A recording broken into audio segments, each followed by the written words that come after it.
বের করে জাহান্নাম থেকে বের করে একটা নির্ধারিত দূরত্বে রেখে দেওয়া হবে, কিন্তু জাহান্নামের আগুনের লেলিহান শিখাতে তার গা ঝলসে যাবে। সে আল্লাহর ডেকে বলবে, মাবুদ তোমার কাছে আমি কিছু চাই না,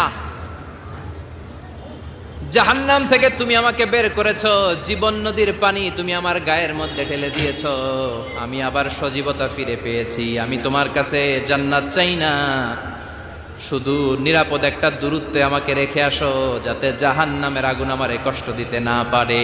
আল্লাহ, আমি কিন্তু তোমার কাছে জান্নাত চাই না। কি চাই না? জান্নাত চাই না, কিন্তু জাহান্নামের আগুন আমারে কষ্ট দিচ্ছে, এতটা দূরত্বে রাখো যাতে জাহান্নামের আগুন আমার গায়ে না লাগে। আল্লাহ বললেন, ওকে রাখবো, কিন্তু আমার সাথে একটা কন্ট্রাক্টে যেতে হবে, যে এটা তোমাকে দিলে তুমি আর নতুন করে কিছু চাবা না। সে বলবে আমি রাজি, কন্ট্রাক্ট হয়ে যাবে। আল্লাহ জিব্রাইলকে বলবেন, যাও এমন দূরত্বে রাখো যাতে জাহান্নামের আগুন ওরে কষ্ট না দেয়। রেখে আসা হবে, অনেক দিন সে ওখানে